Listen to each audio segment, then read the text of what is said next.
दोस्तों नमस्कार।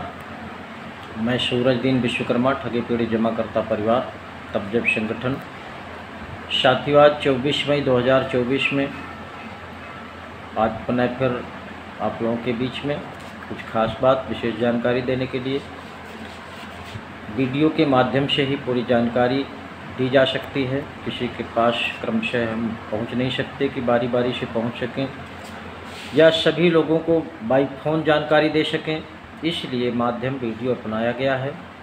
और यही एक सरल तरीका भी है, आपको घर बैठे जो भी जानकारी है मिलती रहती है। इसलिए वीडियो को ध्यानपूर्वक सुनें। खासकर हमारे अभिकर्ता साथी किसी भी कंपनी के हों, कोई भी कंपनी हो, सभी साथी अवश्य सुनें, क्योंकि भुगतान की जो भी जिम्मेदारी है हमारे एजेंट साथी के ऊपर है। तरह तरह से उनको परेशान किया जा रहा है। आज उनके भी संदर्भ में कुछ बात करूंगा और भी जो भुगतान का मार्ग है उस पर भी चर्चा करेंगे। तो जिन साथियों ने अभी तक हमारे चैनल को सब्सक्राइब न किया हो, सब्सक्राइब कर लें। वीडियो को ज़्यादा से ज़्यादा लोगों तक पहुंचाने का प्रयास करें। कमेंट भी कर दें, लाइक भी कर दें। साथियों, ये बहुत सरल काम है, पल झपकते ही ये सब काम हो जाता है, लेकिन बहुत से साथी हमारे कंजूसी करते हैं इस काम को। और यही एक माध्यम है, जब आप चैनल को सब्सक्राइब कर देंगे तो आप तक वीडियो सबसे पहले पहुंचा करेगा। और जो बेल आइकन की बटन होती है उसको भी दबाने का काम करें। तो मैं बता दूं आपको, भुगतान के लिए जो संघर्ष संगठन के द्वारा हुआ, ठगी पीढ़ी जमाकर्ता परिवार के द्वारा और इस परिवार के मुखिया आदरणीय मदन लाल आज़ाद जी के द्वारा, उसका असर आपको पूरे देश में देखने को मिल रहा है। और आज तो स्थिति ये है कि जो इस समय देश में लोकसभा चुनाव चल रहा है, चाहे वो संगठन की देन हो, संगठन का प्रेशर हो, संगठन के ढेर सारे कार्यक्रम के माध्यम हो, या संगठन के माध्यम से तमाम ज्ञापन प्रधानमंत्री से लेकर के नीचे अधिकारियों तक दिए गए, उसका असर हो, जो भी हो। लेकिन आज भुगतान के प्रति राजनीतिक नेताओं ने थोड़ी बहुत चर्चा करना शुरू कर दिया है। हमारे बहुत से कार्यकर्ता साथी जगह जगह पर ज्ञापन दिया, तमाम प्रतिनिधियों को दिया, इसका भी असर हो सकता है। लेकिन जो चर्चा हो रही है इससे हम बहुत ज़्यादा खुश नहीं हैं, इसलिए ये सारी की सारी चर्चा केवल चुनाव की वजह से हो रही है। अगर चुनाव के पहले होती और यही चर्चा अगर चुनाव के बाद करेंगे तो हम मानेंगे कि इनकी बातों में कुछ सत्यता है, या इनको देश के करोड़ों साथियों की पीड़ा नज़र आ रही है। लेकिन इस समय जो भी इनके हवाई भाषण हैं, इस पर किसी को विश्वास में नहीं आना है, किसी की बात पर विश्वास नहीं करना है। ये चुनाव निकालने के बाद, अपनी सरकार बनाने के बाद आपकी समस्या, आपका भुगतान भूल जाते हैं। इसलिए ना तो इनकी तारीफ़ करना है, रही बात वोट की, जिसको जो प्रत्याशी लगे या जो पार्टी आपके समझ में आए, आप लोग वोट करिए। वोट करना ज़रूरी होता है, ये लोकतंत्र का हिस्सा है। और इस लोकतंत्र में प्रत्येक व्यक्ति की आहुति ही देश को मजबूत करती है। लेकिन जो भुगतान के प्रति हम लोगों ने प्लान बनाया है उस पर भी सबको गौर रखना है।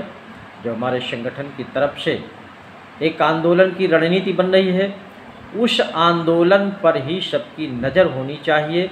बिना आंदोलन के किसी भी कंपनी के, किसी भी निवेशक का भुगतान होने वाला नहीं है। इसलिए मैं खासकर एजेंट साथियों से निवेदन करना चाहूँगा, जो आपकी परेशानी सब तरह से आपके ऊपर ही पूरा का पूरा ठीकरा फोड़ा जाता है, निवेशक के द्वारा भी, शासन प्रशासन के द्वारा भी, सामाजिक तौर पे आपका तमाम अपमान हो रहा है। इस समय घुट घुट करके जीवन आप लोग यापन कर रहे हैं। और तमाम हमारे ईमानदार कार्यकर्ता साथी जो इस दंभ को झेल नहीं पाए हैं, वो अपनी जीवन लीला भी समाप्त कर चुके हैं। लेकिन ऐसे साथियों से मेरा निवेदन है कि जीवन लीला समाप्त करने से हमारा भुगतान नहीं होगा। ऐसी सरकारें हैं कि हमारे आपकी मृत्यु से उनका कोई संबंध नहीं है, हमारी आपकी समस्या से कोई संबंध नहीं है। इसलिए ये भुगतान की लड़ाई को हम आपको मिल करके संघर्ष करना पड़ेगा और सरकार को झुका करके भुगतान कराना पड़ेगा। ये इतिहास बनेगा, आप लोगों का इतिहास बनेगा, क्योंकि देश में एजेंट ही एक ऐसा व्यक्ति होता है कि बहुत बड़ा उसको अनुभव होता है, उसमें साहस होता है, हिम्मत होती है, बुद्धिमान होता है, लेकिन भुगतान न होने की वजह से आज वो सब तरह से हीन हो गया है, आर्थिक भी हीन हो गया है, इसलिए उसका दिमाग नहीं काम करता है। साथ ही मैं आप सबसे निवेदन करना चाहूँगा कि आप लोग अपने साहस को जगाइए, हिम्मत रखिए, हिम्मत बांधिए और 9 जून 2024 को जो हम एक बैठक करने जा रहे हैं उसमें आप लोग आइए, पधारिए, स्वागत है। मिलकर के एक आंदोलन की रणनीति तैयार करते हैं और उस आंदोलन के माध्यम से देश के करोड़ों साथियों के भुगतान करा करके ये सारी समस्याओं का हल निकालते हैं। आने वाला समय निश्चित रूप से आपका होगा। आपने जो भी गंवाया है वो फिर से प्राप्त होगा, लेकिन उसके लिए हमें आपको सबको एजेंट साथियों को मिलकर के प्रयास करना पड़ेगा, आगे संघर्ष करना पड़ेगा। बाकी देश में कोई ऐसा संगठन नहीं है, देश में कोई ऐसा दल नहीं है, चाहे सत्ता दल हो या विपक्ष का दल हो, कोई भी हमारे आपके इस समस्या पर ना तो विचार करेगा, ना कोई चर्चा करेगा, ना सहयोग करेगा। इसलिए ये संघर्ष हमको आपको ही मिल कर के करना है और तमाम जो हमारे ऊपर प्रेशर है, एजेंट साथियों के ऊपर प्रेशर है भुगतान का, उससे निजात मिलेगी।